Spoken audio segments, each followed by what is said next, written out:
If asked about America's special achievement of landing a man on the moon, most Americans will think of things like the Russian launch of Sputnik, John F. Kennedy's speech, the Saturn V rocket launches, and the Apollo moon landings. Told in this manner, the story appears straightforward, and the lesson seems simple, that when put to the challenge, democracy, capitalism, science, and technology make almost anything possible. But is that actually the lesson? In fact, is this even the full story? What if I told you that the technical challenge of actually getting to the moon was not even the hardest part? It took less than 7 years from JFK's speech in 1962 to get there. But perhaps some people don't realize that the first suggestion by a scientist that a rocket could be sent to the moon had been made by Robert Goddard a full 42 years before JFK's speech. And that suggestion was widely ridiculed by scientists, science journalists, and policymakers for a full 24 years. In fact, pretty much all the way up until the idea could no longer be ignored. I'm speaking of the year 1944, when V-2 German rockets, the first space-based rockets, what we today call ICBMs, started raining down upon London. This is the part of the story that must be told.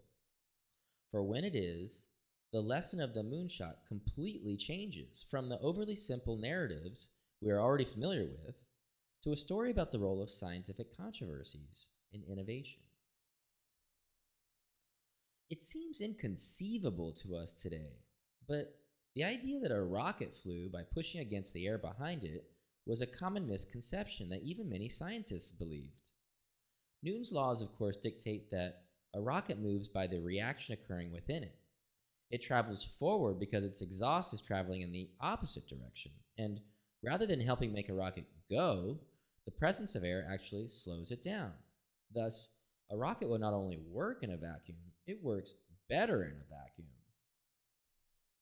Now, we might be lured from our modern perspective into dismissing this as an uncommon mistake, not a true controversy. The scientists must have known better. But the record shows that Goddard's attempts to correct the misconception were widely ignored. He tried to do just that more than once. For instance, in this 1921 issue of Scientific American. It's ironic that by 1927, Charles Lindbergh had flown across the Atlantic single-handedly, and airplane manufacture had become the boom industry of the era. Yet, despite having been used in fireworks and primitive weapons for over 1,000 years, there had been few rocket studies by the 1920s. There wasn't a single course taught in 1927, and not a single government grant allotted. That's because the very idea of rocketry in this time period was the realm of the foolish, what we would today call pseudoscience. With the introduction of electric power in American cities in the 1880s, the young Goddard became interested in science, specifically engineering and technology. When his father showed him how to generate static electricity on the family's carpet, the 5-year-old boy experimented, believing he could jump higher if the zinc from a battery could be charged by scuffing his feet on the gravel walk. But holding the zinc, he could jump no higher than usual. Goddard halted the experiments after a warning from his mother that if he succeeded, he could go sailing away and might not be able to come back. Little Goddard experimented with chemicals and created a cloud of smoke and an explosion in the house. Goddard's father further encouraged Robert's scientific interest by providing him with a telescope, a microscope, and a subscription to Scientific American. Robert developed a fascination with flight, first with kites and then with balloons. He thoroughly documented his work. At age 16, Goddard attempted to construct a balloon out of aluminum, shaping the raw metal in his home workshop and filling it with hydrogen. After nearly 5 weeks of methodical, documented efforts, he finally abandoned the project, remarking, "Balloon will not go up. Aluminum is too heavy. Failure crowns enterprise." After reading a newspaper serialization of H.G. Wells' The War of the Worlds, 17-year-old Robert Goddard had a vivid daydream while in a cherry tree in his parents' backyard. He pictured ascending to Mars in a spinning spacecraft using centrifugal force. He would later describe the experience. As I looked toward the fields at the east, I imagined how wonderful it would be to make some device which had even the possibility of ascending to Mars, and how it would look on a small scale if sent up from the meadow at my feet. The vision on that day, October 19th, 1899, forever changed him. He now felt a sense of purpose for his life. As a young man in Massachusetts at the beginning of the 20th century, Robert Goddard observed the flight of birds. At the time, most people thought that controlled flight would never be a possibility for a man-made machine. But Goddard was one of those who thought differently, and he was no mere dreamer. In 1907, at the age of just 25, he published a paper in Scientific American about a method for balancing airplanes. He was too young to contribute to the achievements of early powered flight that were just getting underway. Instead, he set his sights on space. In 1909, he made his first innovation when he realized that liquid fuels would be superior to solid fuels for high-powered rockets. While at Princeton a few years later, he was struck with tuberculosis and returned to his hometown. This gave him the time to turn his ideas into practice. In 1915, he launched his first prototype liquid-fueled rockets. The standard technology for putting something into orbit is a liquid-fueled rocket combining kerosene and liquid oxygen to propel a series of rocket stages while using gyroscopes and steerable thrust to stabilize motion. Robert Goddard invented or pioneered the use of all four elements for rocketry. Goddard invented the bazooka. During World War I in 1918, Goddard experimented with solid rockets for the U.S. Army. That research produced a small rocket that could be launched from a tube to distances of 60 to 80 feet. The development of this early prototype for bazooka came to an end with the 1919 armistice that ended World War I. Goddard presented the results of his early rocket work in the Smithsonian Miscellaneous Collections in 1919. The technical report includes a section, Calculation of Minimum Mass Required to Raise 1 Pound to an Infinite Altitude. Goddard presented calculations of the initial starting mass of a rocket capable of achieving escape velocity for a payload of 1 pound. It is of interest to speculate upon the possibility of proving that such extreme altitudes had been reached, even if they actually were attained. The only reliable procedure would be to send the smallest mass of flash powder possible to the dark side of the moon when in conjunction, the new moon, in such a way that it would be ignited on impact. The light would then be visible in a powerful telescope. His mention of the moon attracted a lot of attention. Within just months, the ridicule began. The New York Times was the worst. After the rocket quits our air and really starts on its longer journey to the moon, its flight would be neither accelerated nor maintained by Goddard's solid rocket based on explosion of the charges. To claim it would be is to deny a fundamental law of dynamics, and only Dr. Einstein and his chosen dozen, so few and fit, are licensed to do that. That Professor Goddard, with his chair in Clark College and the countenancing of the Smithsonian Institution, does not know the relation of action and reaction, and of the need to have something better than a vacuum against which to react. To say that would be absurd. Of course, he only seems to lack the knowledge ladled out daily in high schools. What is remarkable is that Goddard actually demonstrated with experiments at Clark University in 1915-16 that a rocket could indeed work in a vacuum, a claim plainly stated on page 3 in the preface of his paper. As mentioned, in 1921, Goddard attempted for the first time to respond to the controversy over rockets, and once again in 1924. But we can see from the record that these attempts did not succeed. Some of his most vocal critics were actually professors. This New Zealand professor of physics and chemistry presented a back-of-the-envelope energy calculation in order to conclude that the proposition was basically unsound. John Waller writes in Fabulous Science Fact and Fiction in the History of Scientific Discovery, the suggestion of a prolonged period of suffering for the sake of an idea connotes a selfless commitment to the truth, and an ability to bear the slings and arrows of anonymity and constant repudiation proves that the individual has the requisite mettle to enter the pantheon of heroes. Kipling fittingly identifies the ability to trust yourself when all men doubt you as one of the prerequisites of true manhood. You've probably never seen this shot because these two arrows are not usually related to one another in any story we commonly tell. A widely used textbook on astronomy, released in 1933, patronizingly claimed to understand the appeal of rockets and its attendant goal of space travel, but decreed that there was no hope that such wishes could ever be realized. Only those who are unfamiliar with the physical factors involved believe that such adventures will ever pass beyond the realms of fancy. The state of Goddard's rocket, just 2 years after that critique, serves just fine as a response. 1 year after that picture, a review in the scientific journal Nature of the first book on aeronautics reads as follows.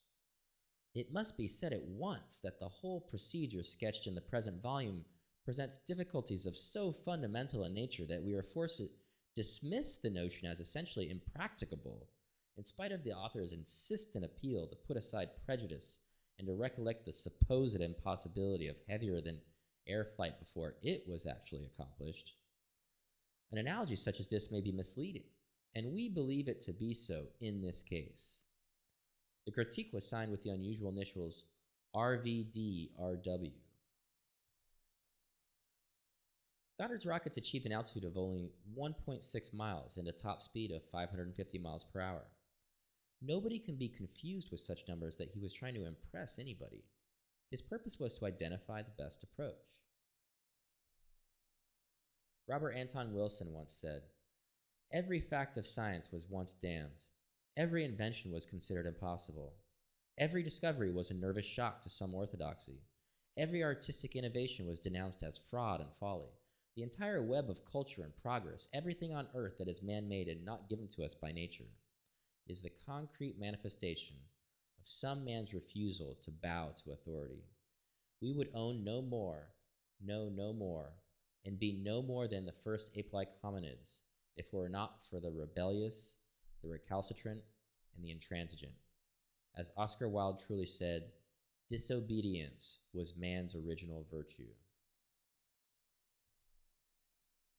Yet just a year after that shot, one rocketry enthusiast was mocked in Congress as a crackpot with mental delusions that we can travel to the moon, at which the entire House of Representatives roared with laughter. The other rocket experts, von Karman's group at Caltech, avoided ridicule by calling their devices jets. They coined their group JPL, or Jet Propulsion Laboratory, in 1943 to research rocket propulsion and weaponry. What we think of as jets today were not involved. These were rockets strapped to military aircraft.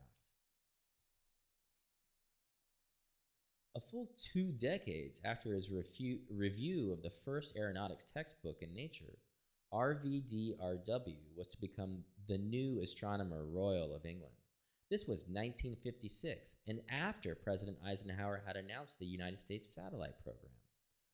When inquired on his views of spaceflight, Dr. Richard van der Wright Woolley had not changed his mind on space travel in the least. He remarked, "Space travel is utter bilge."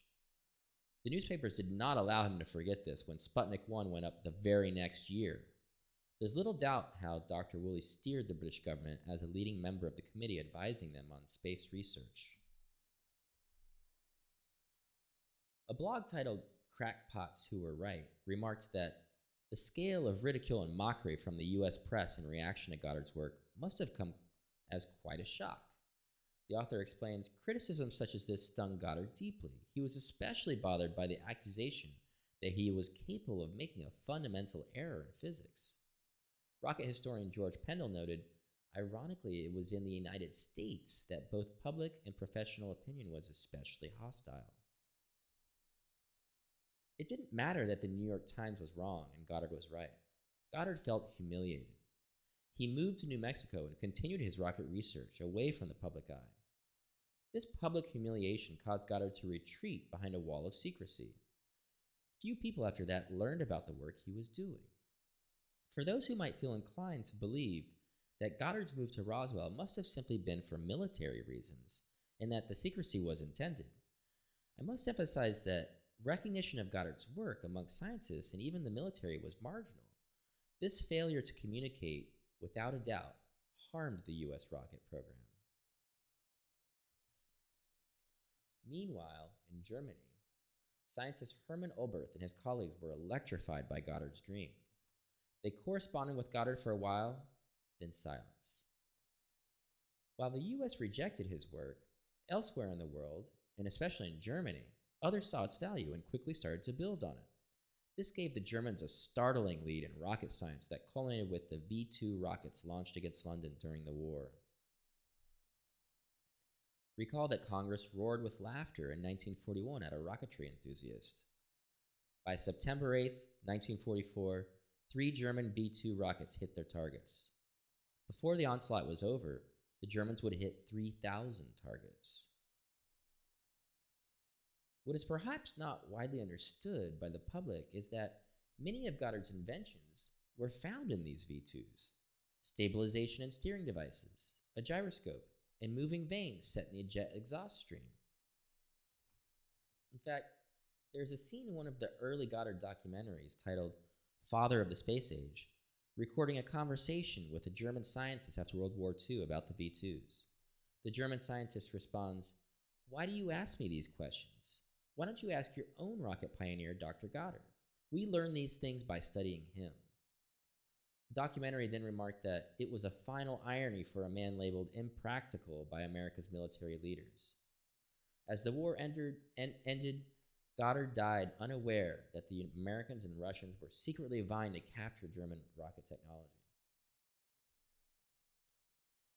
The V-2 was created by the great German scientist Wernher von Braun, who would of course eventually emigrate to the United States to advance our own rocket program. In the Father of the Space Age documentary, von Braun ironically remarks about Goddard, "And in the light of what has happened since his death, we can only wonder what might have been if America realized earlier the implications of his work." The history which follows comes from a fascinating 1979 New Scientist article titled Rockets in the Scientific Press. When the existence of the 200-mile range V-2 was disclosed to an astonished world, there was considerable speculation about intercontinental missiles. This was firmly squashed by Dr. Vannevar Bush, the civilian general of the U.S. scientific war effort, in evidence before a Senate committee on December 3, 1945. He stated, "There has been a great deal said about a 3,000-mile high-angle rocket. In my opinion, such a thing is impossible for many years. The people who have been writing these things that annoy me have been talking about a 3,000-mile high-angle rocket shot from one continent to another, carrying an atomic bomb and so directed as to be a precise weapon which would land exactly on a certain target, such as a city. I say technically, I don't think anyone in the world knows how to do such a thing, and I feel confident that it will not be done for a very long period of time to come. I wish the American public would leave that out of their thinking." A similar, yet technical argument was made a few months earlier in May of 1945 by Prime Minister Churchill's scientific advisor, Lord Cherwell, in a House of Lords debate. Cherwell was an opinionated scientist who had formerly advised the government that the V-2 was simply a propaganda rumor. In the May 1945 debate on defense, Lord Cherwell impressed his peers by a dazzling display of mental arithmetic from which he correctly concluded that a long-range rocket must consist of more than 90% fuel, and thus would have a negligible payload. The conclusion he let his listeners draw from this was that such a device would be wholly impracticable. When Dr. Bush spoke to the Senate committee in December of 1945, the only important secret about the atomic bomb was that it weighed 5 tons. Anyone could then work out in his head, as Lord Cherwell had done, that a rocket to deliver it across intercontinental ranges would have to weigh about 200 tons. The V-2 had weighed just 14. Faced with the same facts and the same calculations, American and Russian technology took 2 separate roads. The Pentagon, accountable to the taxpayer, virtually abandoned long-range rockets for almost half a decade, until the development of thermonuclear bombs made it possible to build warheads 5 times lighter, yet 50 times more powerful than the bomb that was dropped on Hiroshima. Faced with the need for a 200-ton rocket, the Russians went right ahead and built it. By the time it was perfected, it was no longer required for military purposes. The Russians then entered it for a more important event and won the space race. When Goddard is discussed, the ridicule he endured is oftentimes played down, as if it bears little importance. Most popular modern American recountings of rocket history actually begin in the middle of the fuller accounting of rocketry's inception, typically disconnecting the achievements of the space race from the ridicule that initially hampered the rocket's development. It can be tricky to find modern mention of Goddard's ridicule. You might think that a documentary titled Space Race, The Untold Story would tell Goddard's story, but its first scene begins in 1944 with Nazi Germany in its final days. The History Channel documentary Wernher von Braun and the V-2 rocket begins the history with the story of the V-2, the V standing for vengeance, began several years earlier in 1937. It's a common pattern in rocket-related documentaries to either gloss over Goddard's ridicule or even just completely leave him out. To find honest discussion of Goddard's ridicule in video, we have to rewind all the way to the much older, low-quality, black-and-white documentaries like Father of the Space Age and The Dream That Wouldn't Down, dated 1965. Since the accomplishment of landing a man on the moon, the moonshot has become a popular metaphor amongst policymakers, businessmen, and tech entrepreneurs. We can in fact use these metaphors to reverse engineer the lesson we've learned, or failed to learn, from this history. The Harvard Business Review defines a moonshot as a difficult or expensive task, the outcome of which is expected to have great significance. But there is no emphasis upon any challenge to established orthodoxy. To the contrary, they emphasize that the goal must be credible. Credible to whom? The White House uses the moonshot metaphor to describe their effort to cure cancer. Their emphasis is upon providing resources, cutting through red tape, and increasing collaboration where there was formerly competition. An article in the Atlantic subsequently questioned the plan's moonshot credentials by asking if $1 billion was enough money. But Goddard invented the rocket on a shoestring budget. Google defines moonshot thinking as picking a problem, a big problem, and articulating a radical solution that sounds as if it might be from a science fiction story. They perhaps get the closest of all three attempts at a metaphor by their use of the term crazy, but again, there is no specific mention of controversy or challenge to an established orthodoxy held firm by other scientists. In 2011, science fiction writer Neal Stephenson penned a stunning article which cited our inability to match the achievements of the 1960s space program. This article has come the closest of any to date to capturing the true challenge of moonshot thinking. He cites today's belief in ineluctable certainty as the true innovation killer of our age. Ineluctable means inevitable. It's a framing of the problem every bit as valid as challenges to entrenched orthodoxy.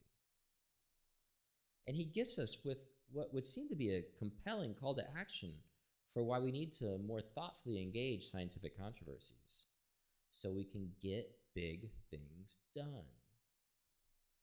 But even Stevenson has failed to perfectly frame the problem. Let me help. If we define the moonshot as just the 7 years leading up to the first moon landing, then we've completely altered the story's lesson. By taking the controversy out of the moonshot story, we construct a false narrative that the moonshot was simply a technical challenge. In this alternative reality, the role of scientific controversies in getting big things done is reduced to nothing. The true lesson of the moonshot is that if we want to get big things done again, we, and by we I mean the public, have no choice but to learn the claims of controversies. Why is that? Because sometimes the specialist experts are wrong. And when that happens, what stands between the public and some new innovation is a controversy. and a group of specialist scientists who we know will defend the textbook theory. The true lesson of the moonshot is not today mentioned in our stories of the moon landing because we have so far failed to learn the lesson, and we've not yet learned the lesson because the parts which would teach us the lesson are not yet mentioned in our moonshot stories. Many thanks to Bill Beatty. His amazing web pages on ridiculed scientific mavericks were the inspiration for this first portion of my